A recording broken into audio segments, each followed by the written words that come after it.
नमस्कार दोस्तों, मैं हूं दीपक कुमार रथ और उदय इंडिया डिजिटल में आप सबका बहुत बहुत स्वागत है।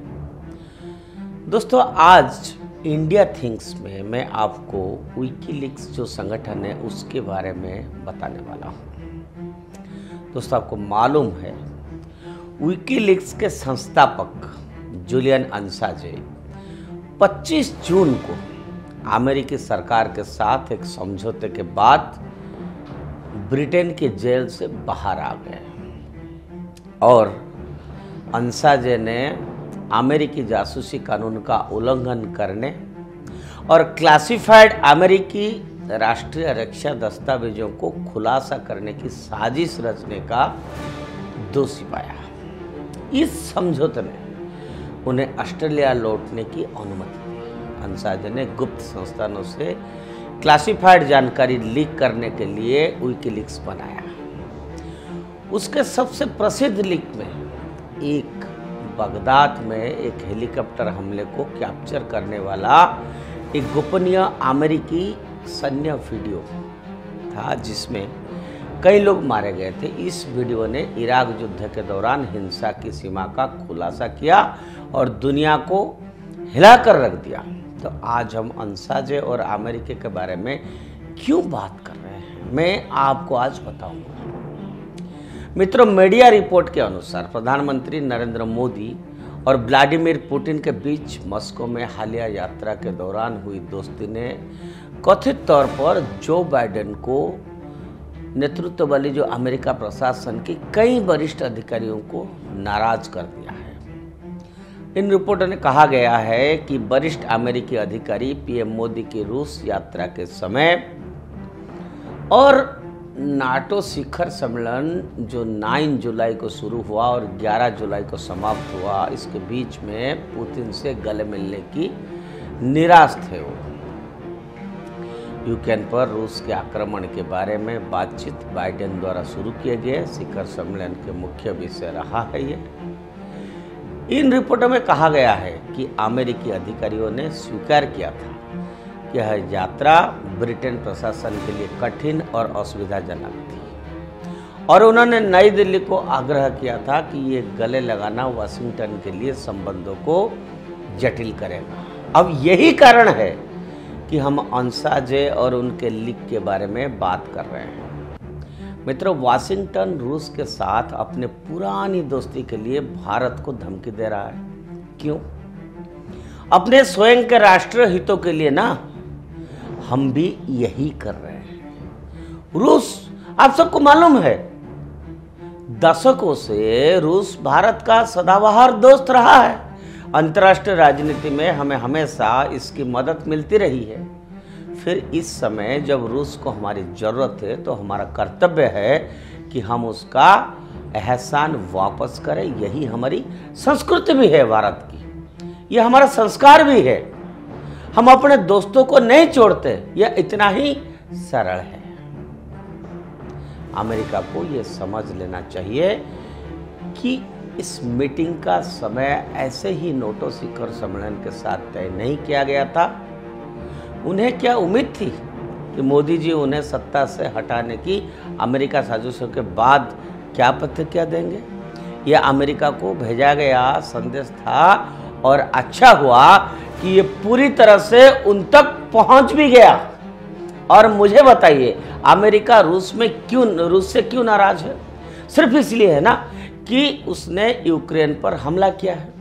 सिर्फ इसलिए कि यूक्रेन का एक जो कॉमेडियन राष्ट्रपति है वो अपने ही लोगों का मजाक उड़ा रहे हैं, उन्हें पश्चिमी धोखेबाज लोकतांत्रिक और धर्मनिरपेक्ष मूल्य की सपने बेच रहे हैं। ये दो पड़ोसियों के बीच एक साधारण युद्ध है जिसमें एक अपने विशाल पड़ोसी से लड़ने के लिए बाहर से गुंडे ला रहे हैं। ऐसे स्थिति में आप कैसे प्रतिक्रिया देंगे?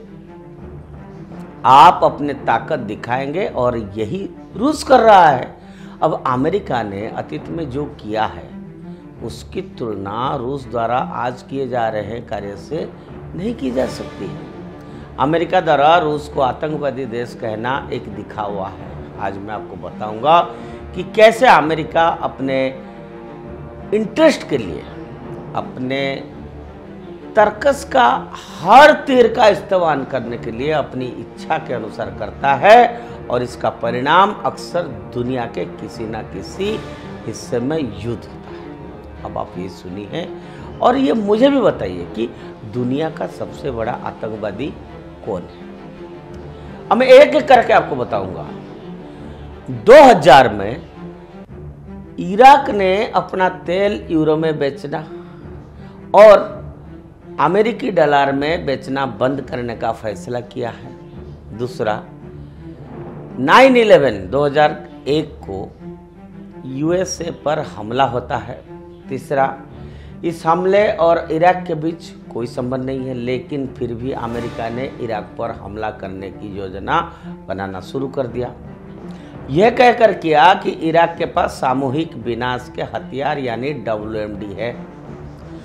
चौथी बात है, सितंबर 2002 में ब्रिटिश प्राइम मिनिस्टर और deep state agent Tony Blair ने एक रिपोर्ट प्रकाशित की और पुष्टि भी की कि उनके पास पूरे सबूत है कि इराक के पास WMD है। पांचवा, अफगानिस्तान अमेरिका पर 9/11 के हमले के पीछे था और उसामा सऊदी अरब का नागरिक था, लेकिन अमेरिका ने इराक पर हमला किया। छठी, सद्दाम हुसैन जो इराकी तेल को यूरो में बेचता था, उससे अमेरिका ने सार्वजनिक रूप से फांसी पर लटका दिया और इराक को अमेरिका ने नष्ट कर दिया।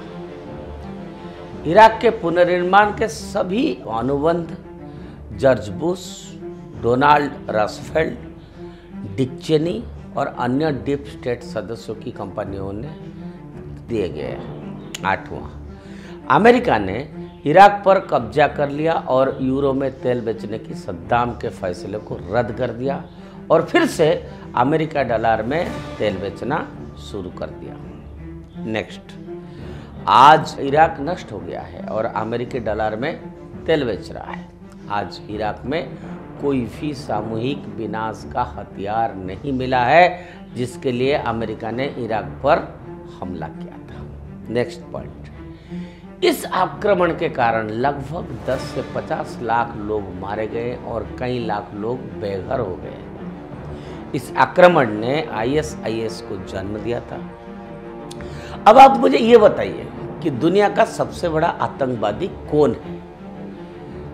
इसीलिए अमेरिका को यह समझना जरूरी है कि भारत और रूस दो संप्रभु राज्य हैं और उनके अपने राष्ट्रीय हित है और वे अपने हितों को आगे बढ़ाने के लिए कुछ भी करेंगे। इसीलिए अमेरिका को दूसरों को उपदेश देना और धमकाना भी बंद कर देना चाहिए, अन्यथा समय का चक्र दूसरी तरफ भी जा सकता है।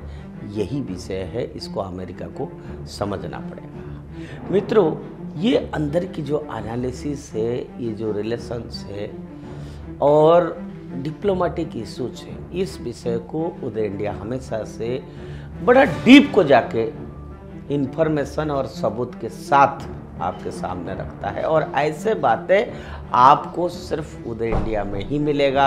इसलिए मैं बार बार कहता हूँ आपको उदय इंडिया सब्सक्राइब करना चाहिए। आज के लिए इतना। जय हिंद।